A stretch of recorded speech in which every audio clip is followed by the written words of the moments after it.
किशोर तुम बेसुरा गा रहे हो।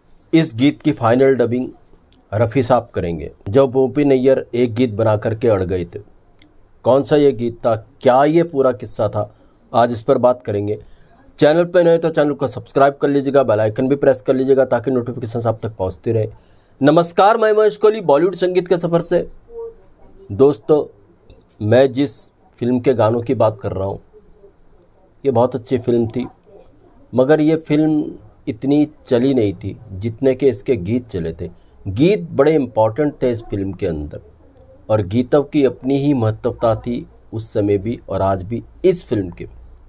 जी हाँ दोस्तों, इस फिल्म के संगीतकार थे ओपी नैयर साहब, और इस फिल्म के डायरेक्टर थे राम मुखर्जी, और इस फिल्म के जो मेन कास्ट में थे वो थे देव मुखर्जी, जॉय मुखर्जी और तनुजा।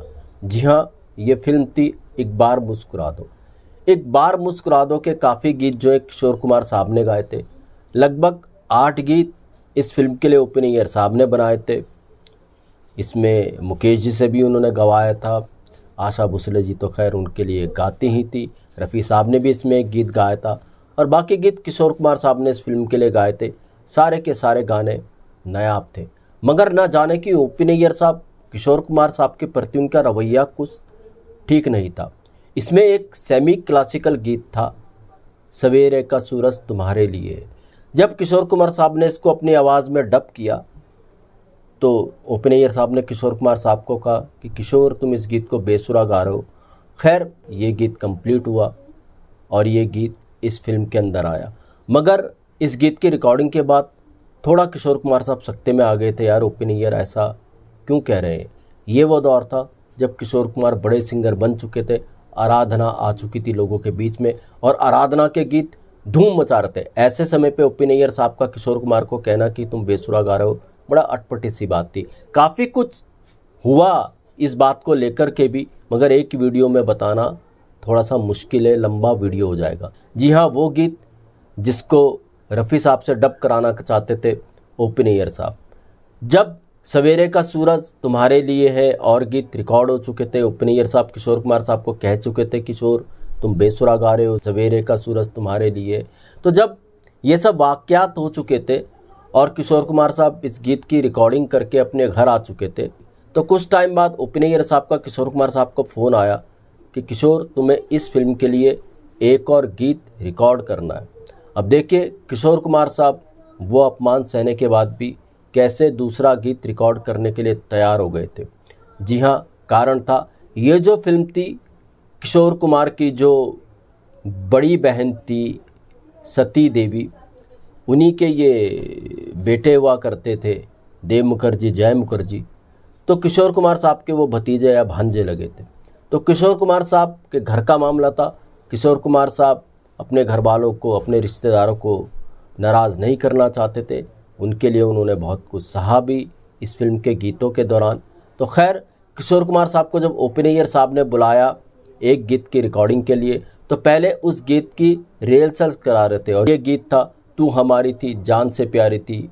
कितने अटल थे तेरे इरादे, या तो कर। बड़ा फास्ट ये गीत था, मतलब जल्दी जल्दी इसके लिरिक्स आते हैं, और बड़ा ही मुश्किल ये गीत था। तो किशोर कुमार साहब जब इस गीत की रिहर्सल कर रहे थे, तू हमारी थी जान से प्यारी थी, तो ओपी नैयर साहब ने कहा किशोर तुम्हें इस गीत की ज़्यादा रिहर्सल करने की ज़रूरत नहीं है, क्योंकि इस गीत को तुम रिकॉर्ड कर दो। बाद में तो ये गीत रफ़ी साहब की आवाज़ में डब होना है, मतलब बाद में जो इसका फाइनल वर्जन है वो रफ़ी साहब रिकॉर्ड करेंगे। अब देखिए साहब, किशोर कुमार साहब को ये सब सहना पड़ा क्योंकि उनके भतीजों का मामला था। और ओपी नैयर साहब ने किशोर कुमार साहब को ये भी कहा कि देखो, मैं ये गीत तुम्हारी आवाज़ में इसलिए रिकॉर्ड कर रहा हूँ क्योंकि तुम्हारे भतीजे चाहते हैं इस गीत की जल्द से जल्द शूटिंग हो।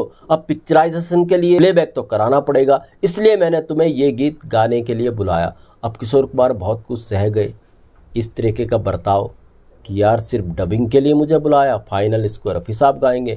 किशोर कुमार साहब ने फिर ये गीत अपनी आवाज़ में रिकॉर्ड कर दिया ओपी नैयर साहब के कहने पर। ओपी नैयर चाहते थे बाद में इसकी फाइनल जो डबिंग है वो रफ़ी साहब करें।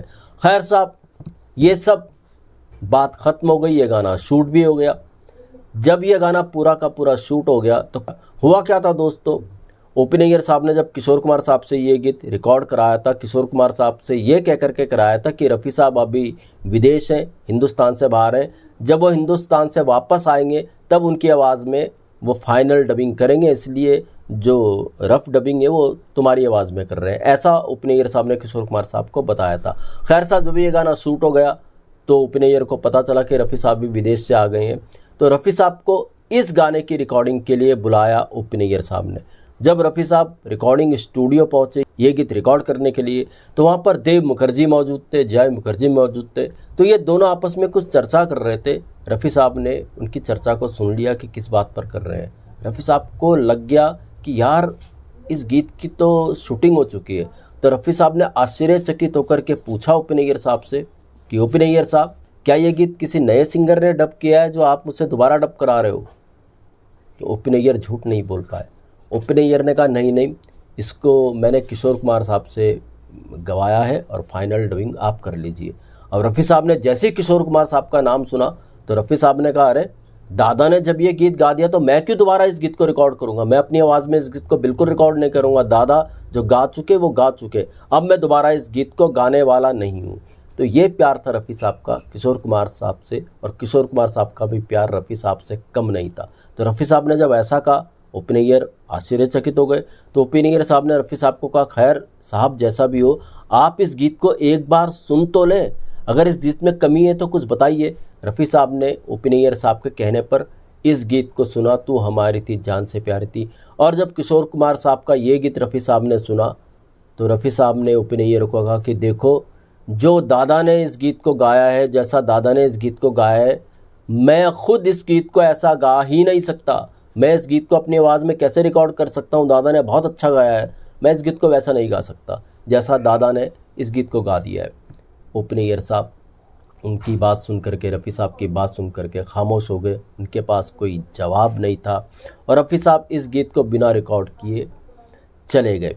ये जो गीत था, तू हमारी थी जान से प्यारी थी, इस गीत के 2 वर्जन थे। एक किशोर कुमार साहब ने सोलो गाया था और दूसरा आशा जी के साथ गाया था। ये गीत 2 वर्जन में अवेलेबल है और किशोर कुमार साहब ने इतना खूबसूरती से इस गीत को गाया, बताने की ज़रूरत नहीं है। बहुत मुश्किल ये गीत था, मगर ऐसा लगता है किशोर कुमार साहब ने इस गीत को गा करके जैसे सरलता दे दी है। तो दोस्तों, जैसे मैंने कहा, एक बार मुस्कुरा दो बड़ी हिट फिल्म नहीं थी, मगर ये जानी जाती है अपने गीतों के लिए, और अधिकतर जो इस फिल्म के हिट गीत हैं उनको आवाज़ दी थी किशोर कुमार साहब की। कोई भी एक बार मुस्कुरा दो के गीत हो, चाहे वो टाइटल सॉन्ग हो या और गीत हो, सारे के सारे गाने किशोर कुमार साहब की आवाज़ में नायाब थे। मुकेश जी की आवाज़ में भी कुछ गीत रिकॉर्ड हुए थे। चेहरे से ज़रा आँचल दूसरा गीत था, लेकर दिल नजराना, आ गया तेरा दीवाना, ऐसी कुछ गीत था। तो मुकेश जी की आवाज़ में भी इस फिल्म के गीत रिकॉर्ड हुए थे, मगर जितने गीत इस फिल्म के किशोर कुमार साहब की आवाज़ में हिट हुए थे, उतने इस फिल्म के और गीत हिट नहीं हुए थे। तो दोस्तों, ऐसे किस्से मैं आपके लिए लेकर के आता रहूँगा। वहीं को दीजिएगा इजाज़त। Good bye, good luck and take care.